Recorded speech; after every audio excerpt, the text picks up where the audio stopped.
సరే ఇంకొకటేంటంటే ఇదే వరదల్లో అంటే లాస్ట్ టైం వరదలొచ్చినప్పుడు జగన్ హెలికాప్టర్‌లో వెళ్లి పరామర్శించారే తప్ప ప్రజల్ని కలవలేదు అని చెప్పేసి విమర్శొస్తుంది.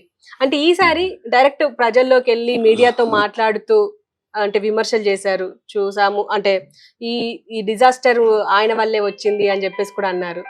దీని గురించి ఎవరు ఏమంటారు? ఇది అదే చెప్తాను వీళ్ళకి ఇంకా చెప్తాను ఈ కూటమికి బుద్ధి జ్ఞానం రాలేదు ఇంకా.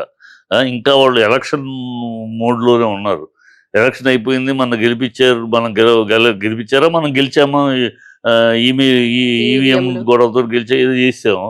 వాళ్ళు నువ్వు చేయాల్సిందేమో ఫోటోలు దిగుతావా నీళ్ళలో దిగి, ఫోటోలు దిగి చేయాల్సింది తప్పంతా చేసి నిర్లక్ష్యం అంతా చేసేసి అబాధ్యతగా ప్రవర్తించి ప్రభుత్వం ఇవాళ నీళ్ళలో దిగి మోకాళ్ళ దాకానే నేను కష్టపడతాను. పవన్ కళ్యాణ్ ఏడి? అడవి శాఖ మంత్రి ఆయనే కదా. ఆయన ఏడి? ఏదో వస్తే జనాలు వస్తాయి. రామారావు గారు రాలేదా? రామారావు కన్నా పెద్ద ఆ, అభిమానులు ఉన్న హీరోనైనా ఎవరు కృష్ణ గారు రాలేదు. ఎవరు రాలా? వచ్చినప్పుడు వస్తారు. వచ్చి జనాలు వస్తే వాళ్ళు పద్ధతిలోనే ఉంటారు. పేదలను నష్టపోయిన వాళ్ళని పలకరించడానికి వస్తే జనాలు వచ్చేస్తారు, అందుకని నేను రాలేను అని ఆయన రావద్దనని చెప్తాడు. ఏం ఏం మాటలు అయ్యి? ఎవరికన్నా గొప్ప రామారావు రాలేదా? ఎంజీఆర్ వెళ్ళలేదా? ఎవరికన్నా మీరు పెద్ద పెద్ద అభిమానులు ఉన్న గోళం ఉన్న మీకన్నా పెద్ద మహానుభావులు వాళ్ళే వెళ్ళేవారు. మళ్ళీ జోలు పట్టుకుని రోడ్లో తిరిగాడు రామారావు గారు. మంటలు కాలుతా ఉంటే ఎంజీఆర్ వెళ్ళి ఆ కాలుతున్న గుడిసెల దగ్గర నుంచి మాట్లాడాడు. వాళ్ళకన్నా పెద్ద హీరోలా మీరేంటి? వాళ్ళు ఎలా ప్రజల దగ్గరికి వెళ్తారు కంటే ప్రజలు ఏదో వచ్చేస్తారు, అందుకని మేము వెళ్ళట్లేదని పిచ్చివాగులు అవుతారు. చేసింది తప్పు, నిర్లక్ష్యము, బాధ్యత లేదు. బాధ్యత లేకుండా చేసేసారు. ఇప్పుడు ఇంకా ఆయన ఆ రోజు అలా వచ్చాడు, ఈరోజు ఎలా వచ్చాడు? ఆ రోజు మొత్తం సర్వే చేయడానికి రిపోర్ట్ ఇవ్వడానికి ఆ రోజు వచ్చి పలకరించి ఇప్పుడే ఒక్కొక్కరికి చేతిలో డబ్బులు మొత్తం వాలంటీర్స్ మొత్తం దిగారు. ఆ రోజు వరద వచ్చినప్పుడు మొత్తం వాలంటీర్స్ మొత్తం దిగి పట్టపని రక్షణ చేయటం అంత యాక్టివ్గా చేశారు. ఇప్పుడు ఎక్కడ ఏరి సిబ్బంది ఏరి అంతమంది ఉన్నారు. వాలంటీర్స్ పక్కన పెట్టి 1,35,000 మందితోటి సిబ్బందిని ఏర్పాటు చేసిన జగన్ ఏర్పాటు చేశాడు. మీరు కాదు. ఆ సిబ్బంది తోటి మొన్న ఇప్పించారు.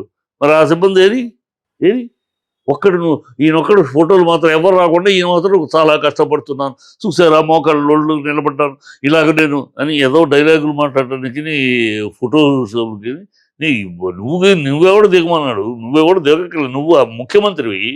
నువ్వు అప్రమత్తం చేసి ఆఫీసులను పంపించాలా, సహాయక చర్యలు ఏర్పాటు చేయాలా, ఇన్స్ట్రక్షన్స్ చేయాలా, అవి చూడాలి. నువ్వు అవి వదిలేసేసి ఒక మినిస్టర్ ఏడి, ఒక ఎమ్మెల్యే ఏడి, ఒక ఎంపీ ఏడి, నీ ఉప ముఖ్యమంత్రి ఏడి? ఏమైపోయారు వీళ్ళందరూ? సిబ్బంది ఎక్కడ? నిన్నెవడు వెళ్ళమన్నాను? నిన్నెలా దిగి సింపతి కోసం ఫోటోలు తీస్తే నువ్వెవడు దిగాలి? నువ్వు దిగమని ప్రజలను కోరుకోరు. కావాల్సింది వాళ్ళు టకటకట అదే చేశాడు జగన్. తను దిగడం కాదు, తన పని మొత్తం ఇన్స్ట్రక్షన్స్ ఇచ్చాడు. పట వాలంటీర్లు దూకారు, అన్ని చేశారు. మరి అలా నువ్వు చేయకుండా ఈయన వచ్చేసి నిలబడి ఫోటోలు ఇస్తాడేంటమ్మా? మోకాళ్ళలో ప్యాంటు తడిసిపోతాయి, నిలుస్తాయి. ఆఫీసర్స్ నీళ్ళలో బురదలో కాలు పెట్టని ఆఫీసర్లు కాలు పెట్టారట. ఏమిటి ఈయన? ఈ ఆఫీసర్లు అన్ని దిగొచ్చారా? బురదలో కాలు పెట్టిన ఎందుకు పెట్టలా? బురదలో వాళ్ళు పెడతారు. ఈయన వచ్చినాకే వాళ్ళు బురదలో కాలు పెట్టారట. అంతవరకు ఆఫీసర్లు పని చేయనట్టు. ఈ 5 ఏళ్లే కదా, మిగతా అన్ని సంవత్సరాలు నువ్వే కదా ఆయన పరిపాలించింది ఈ రాష్ట్రాన్ని. ఈ ఒక 5 సంవత్సరాలే వాళ్ళు. ఎన్ని సంవత్సరాలు నువ్వేగా పరిపాలించావు? 14 ఏళ్ళు పరిపాలించి ఇప్పుడు మా కర్మ కొద్ది ఇప్పుడు మళ్ళీ నువ్వు వచ్చావు. 14 ఏళ్ళు పరిపాలించినప్పుడు ఈ సిబ్బంది అప్పుడు హుజూతప్పుడు ఏం జరిగింది? అన్ని చోట్ల అని తను వెళ్ళిపోతారు ఫోటోకి, కెమెరా ముందుకి. నువ్వు రావక్కర్లేదు. నువ్వు పంపించాల్సింది సిబ్బందిని పంపించాలి, ఇన్స్ట్రక్షన్స్ ఇవ్వాలి, వాళ్ళ ఆఫీసర్స్ వెళ్ళాలి. వాళ్ళ బాధ్యత అది, వాళ్ళ పని అది. వాళ్ళని పంపించకుండా నువ్వు తైక్కుమని వెళ్ళిపోయి నీళ్ళలో దిగి చూడండి, నేను నీళ్ళలో నిలబడున్నాను, మోకాళ్ళు నీళ్ళలో ప్రజల కోసం. ఇదే ఈ డ్రామాలు సినిమాలో చెయ్యాలి. అది సినిమాలో చూస్తే సినిమాలో బాగుంటుంది హీరో చేస్తే. ఇక్కడ you are CM, responsible CM, you have to give instruction. ప్రభుత్వాన్ని నడపాలి, నువ్వు ప్రభుత్వాన్ని నడపాలి, సిబ్బందిని నడిపించాలి, ఆఫీసర్కి ఇన్స్ట్రక్షన్స్ ఇవ్వాలి. నీ పని అది. నువ్వు వెళ్ళి నుంచుంటాం కాదు. ఆయన హెలికాప్టర్ తిరిగాడు, నేను నెలలు నుంచున్నాను అని ఈ డైలాగులకి ఏదో సోది చెప్తే ఇంకేం లేదమ్మా. ఇది చాలా ఫూలిష్గా జరుగుతుంది. సహాయక చర్య జరగడం ఉపద్రవం, జరగడంలో ఒక తప్పు. ఆ 11 గేట్లు ఎత్తేయడం పొరపాటు చేశారు. ఎత్తేటప్పుడు కనీసం వాళ్ళకి ఇన్స్ట్రక్షన్ ఇవ్వాలి, అది ఇవ్వలేదు. సరే అయిన తర్వాత అయినా బాధ్యత కావాలి కదా. అయిన తర్వాత డ్రామాలు ఏంటని, ఇక్కడ కూడా డ్రామాలు ఏంటని, ఆయన ఏమో రాడు ఉప ముఖ్యమంత్రి నాకు జనాలు మీద పడిపోతారని సహాయక చర్యలు దెబ్బతింటాయనట. ఎందుకు మూతపడి రామారావు గారు వస్తే మూతపడిపోయినాయా, ఆనాడు కృష్ణ గారు వస్తే మూతపడ్డాయా? ఎప్పుడు ఈ హీరోలందరూ రాజకీయాలు నువ్వే కొత్త ఫస్ట్ టైం ఏమన్నా కాదుగా. ఇండస్ట్రీలో ఆనాడు జగ్గయ్య గారి నుంచి ఎంతోమంది సినిమాలు వాళ్ళు రాజకీయాలకు వచ్చారు, వాళ్ళు ఇలాంటి పరిస్థితులు వచ్చారు, వాళ్ళు వెళ్ళి నుంచున్నారు. అప్పుడు వాళ్ళకి జనాలు రామారావు గారికి రాలేదు జనాలు, కృష్ణ గారికి రాలేదు. ఇప్పుడు నీకు కొత్తగా వస్తారు, ఎంజీఆర్కి రాలేదు తమిళనాడులో. ఇవన్నీ హీరోలు నాకు వస్తే వాళ్ళకి తెలుసు, ఫ్యాన్స్ కూడా. లేదా ఒక ఇన్స్ట్రక్షన్, ఫ్యాన్స్ అందరికీ చేతులెత్తి నమస్కరించి కోరుకుంటున్నా, నేను ఇక్కడికి వచ్చేది సహాయ చర్యలు పర్యవేక్షిస్తారు, దయచేసి మీరు మీద పడే సంతకాలకి ఫోటోలకి రాకండి అంటే ఆగుతారు. వాళ్ళు ఫ్యాన్స్ ఏమో అంత మూర్ఖులు, ఇంగిత జ్ఞానం లేని వాళ్ళు కదా. ఒకవేళ ఫ్యాన్స్ అంతటి మూర్ఖులు అయితే అది మిమ్మల్ని బట్టే, మిమ్మల్ని బట్టి మీకు మూర్ఖులే ఫ్యాన్స్ అవుతారు. మీకు జ్ఞానం ఉంటే ఫ్యాన్స్ కంట్రోల్ చేయొచ్చు. గతంలో చేశారు అట్లాగే. మీకు చేత కాకపోతే అప్పుడు మాట్లాడాలి. గతంలో నువ్వేది ఇవాళ ఫస్ట్ టైం ఒక ఆర్టిస్టు రాజకీయాల్లోకి వచ్చినట్టు, ఫస్ట్ టైం ఒక ఆర్టిస్ట్ పొజిషన్లో వచ్చి, నీకన్నా ముందు తాతలు రాజకీయాల్లోకి వచ్చారు, పొజిషన్లోకి వెళ్ళారు, వాళ్ళు ప్రజలతో, అప్పుడు వాళ్ళకి వేలాది మంది, మీకన్నా కోట్లాది మంది జనాలు అలా ఉన్నప్పుడు ఆ జనాల మధ్యకే వెళ్ళారు. వాళ్ళు వెళ్ళి ప్రజల కోసం ప్రజలు రిక్వెస్ట్ చేసుకున్నారు, అభిమానులు దయచేసి దూరంగా ఉండండి, దయచేసి మీరు మీద పడద్దు, ఈ సందర్భం అది కాదు, ఫోటోలు దిగే సందర్భం కాదు, దయచేసి మీరు ఉండండి, నేను ప్రజల కోసం వచ్చాను, మీరు సహకరించండి అంటే వాళ్ళు సహకరించేవారు. అది చేయాల్సింది. పోయి నేను రాలేను, వస్తే ఇవన్నీ కుంటి సాకులు, ఆడలేక మధ్యలో కూడా అంటారు, అది బాబు. అండ్ సార్ ఇప్పుడు అంటే మీ ఎక్స్పీరియన్స్ లో ప్రతిసారి ఈ చంద్రబాబు నాయుడు సీఎం గా ఉన్న ప్రతిసారి ఇలాంటి అరిష్టాలు ఏదో ఒకటి జరుగుతున్నాయి అని చెప్పేసి మాట్లాడుతున్నారు, మీరేమంటారు? నేను అదే ఇప్పుడు వచ్చింది రావాలని కోరుకోలేదు కానీ, బట్ భయపడతా ఉన్నాను. ఆ రోజు ఎన్నికలు అయిన తర్వాత చెప్పాను, తర్వాత 2-3 రోజులు ఈ కాంగ్రెస్ ప్రభుత్వం ఇక్కడ తెలంగాణలో వచ్చింది, భగవంతుడా కాంగ్రెస్ వస్తే కరెంటు పోతూ ఉంటుంది, ఈ కరెంటు విద్యుత్ రాకుండా 10 ఏళ్ళుగా ఎప్పుడు చూడలేదు కరెంటు పోవటం అనేది. మళ్ళీ వీళ్ళు వచ్చినాక డెఫినెట్గా జరుగుద్ది, వీళ్ళ విన్యాసాలు తెలుసు మనకి. కనుక కరెంటు పోకుండా పేదలకి వాళ్ళకి రాత్రిళ్ళు కరెంటు పోయి ఇబ్బంది పడకుండా అని రాకుండా ఉండాలని ఎందుకంటే కాంగ్రెస్ వస్తే కాంగ్రెస్ వస్తే అది కరెంటు, అవినీతి, అక్రమాలు అన్నీ వాళ్ళ జాబితాలో అవి వస్తాయి, అవి జరగకుండా ఉండాలని కోరుకుంటాం. అలాగే చంద్రబాబు మహానుభావుడు వచ్చాయంటే చాలు కరువు, కాటకాలు, వర్షాలు, బీభత్సలు, తుఫానులు ఇవి జరుగుతూ ఉంటాయి.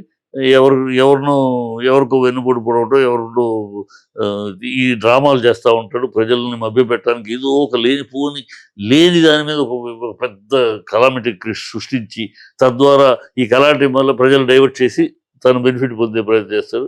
అలాంటి ఏం జరగకుండా ఈ 5 ఏళ్ళైనా ఆయన శుభ్రంగా పరిపాలించి స్పెషల్ స్టేటస్ ఈసారి అవకాశం ఉంది. ఇప్పుడు కాకపోతే నవ్ ఆర్ నెవర్, ఇప్పుడు రాకపోతే ఎప్పుడు రాదు. ఇవాళ మనకు అవకాశం ఉంది, మన మీద ఆధారపడి ఉంది కేంద్రం. కనుక ఆయన భగవంతుడికి మంచి బుద్ధి ఇచ్చి ఆ స్పెషల్ స్టేటస్ని సాధించేలా ఆయన కోరుకునేవాడిని. బట్ ఆయన అది నేను కోరుకున్న దాన్ని మరి భగవంతుడు ఆ స్పెషల్ స్టేటస్ 100 కూడా రావట్లేదు చంద్రబాబుకి. ఈ వానలు మాత్రం వచ్చేసి ఆయన అంతే, పాదం అంతే, కొన్ని పాదాలు అంతే అమ్మా.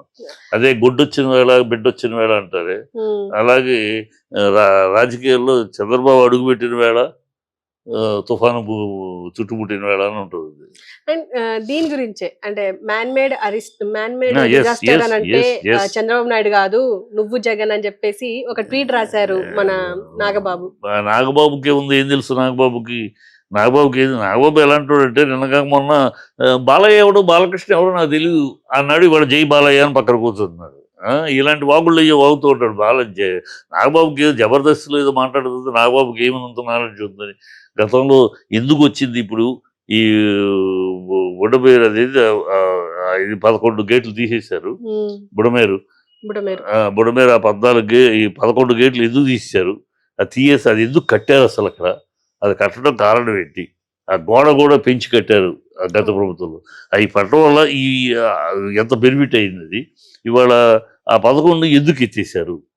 ఎత్తాల్సిన అవసరం వచ్చి ఎత్తేయకపోతే కాలువ కరకట్ట దగ్గర ఉండే మునిగి కరకట్టది నువ్వు అనైతికంగా కట్టిని, అరాచకంగా కట్టిని, వాటిని కాపాడటం కోసం అని, నీ ఇల్లు కాపాడుకుంటానికి, నీ తరపు మనుషులు కాపాడుకుంటానికి, నీ తరపున ఆశ్రమం ఎవరిదో ఉంది, నీ తరపున ఎవరిదో హాస్పిటల్ ఉంది, అవి కాపాడుకుంటానికి అక్కడికి నీళ్ళు రాకుండా ఆ గేట్లు ఎత్తేసావు, గేట్లు నగరంలోకి వచ్చి ప్రజలు మామూలు సాధారణ ప్రజానీకం పడ్డారు. ఈ తప్పుని కాపాడుకోవడానికి ఏదో చంద్రబాబు ఇప్పుడు అధికారంలో నువ్వు ఉన్నావు, నీకు జ్ఞానం ఉండాలి, నీది ఎంతసేపు నువ్వు ఏనాడైనా అయితే చంద్రబాబు తన స్వార్థం తప్పితే రాష్ట్రం కోసం ఎప్పుడు మాట్లాడలేదు. ఊనే నోటి పెదాల నుంచి మాట్లాడతాడు, ఇక్కడ నుంచి ఏనాడు రాష్ట్రం కోసం ఆంధ్ర రాష్ట్రం కోసం చంద్రబాబు ఏనాడు గుండెల్లో నుంచి మాట్లాడింది లేదు. ఆయన ఎంతసేపు తెలంగాణ ఈ ఏరియా ఇక్కడ పట్టుకున్నాడు, తెలంగాణ ఆస్తులు తెలంగాణకు తన ఒక సంస్థానాధీశులాగా అవ్వాలని 14 ఏళ్ళు సీఎంగా ఉన్నప్పుడు ఆయన కలవరిందంతా తెలంగాణ వైపేది. తెలంగాణ, సైబరాబాద్, హైటెక్ సిటీ, ఈ గచ్చిబౌలి వీటి మీద ఆయన దృష్టి చెప్తే ఏనాడు ఒక స్టీల్ ప్లాంట్ విషయంలో కానీ, రైల్వే జోన్ విషయంలో కానీ, ఆంధ్రాకి సంబంధించిన ఏ విషయంలో కూడా, ఒక కడప స్టీల్ ప్లాంట్ విషయం అవచ్చు, ఏ విషయంలోనూ ఆయన ఏనాడు గట్టిగా మాట్లాడేది లేదు. 143 ప్రభుత్వ సంస్థలు, కేంద్ర ప్రభుత్వ సంస్థలు వస్తే అన్ని తెలంగాణకి ఇచ్చాడు, ఆంధ్రాకి ఒకటి వల్ల. అని ఎప్పుడూ ఆంధ్ర తరపున మాట్లాడినవాడు ఆ గుండెల్లో ఆయనకి ఆంధ్ర లేదు. అవసరం అర్థం ఆయన గుండెల్లో తెలంగాణ, గుండెల్లో ఆయనకి ఎంతసేపు ఆస్తులు, తెలంగాణ కూడా కాదు అక్కడ ఆస్తులు ఎక్కడ చూసినా ఏర్పరచుకున్నాడు.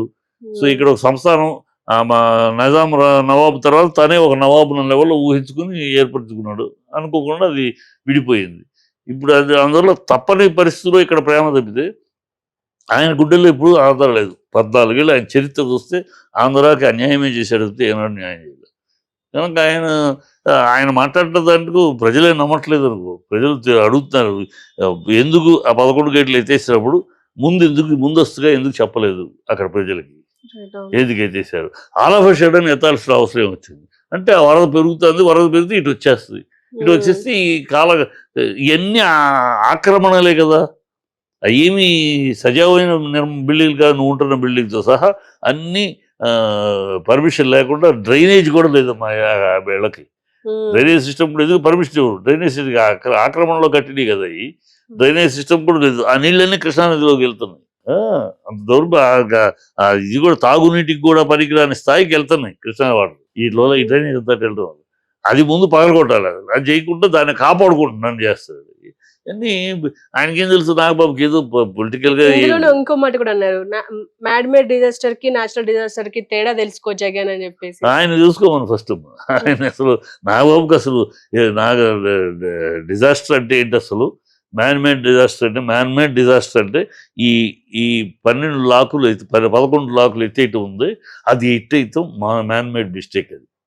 అది ఎత్తేయటం మిస్టేక్. అది ఎత్తేటప్పుడు అప్రమత్తం చేయకుండా ఎత్తేయటం రెండోది. So man made mistake. అది న్యాచురల్ డిజాస్టర్ అంటే ఏమి ఎత్తినా ఎత్తకపోయినా వచ్చి మునిగిపోతుంది. మొన్న వయనాడులో జరిగింది అది న్యాచురల్ డిస్టర్. అది ఆ న్యాచురల్ డిస్టర్ దీనికి మ్యాన్ మేడ్ అనేది తేడా తెలియాలి.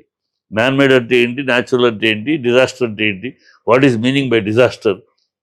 ఆంధ్రలో జరిగింది డిజాస్టర్, ఇక్కడ జరిగింది డిజాస్టర్ తెలంగాణలో కాదు కదా.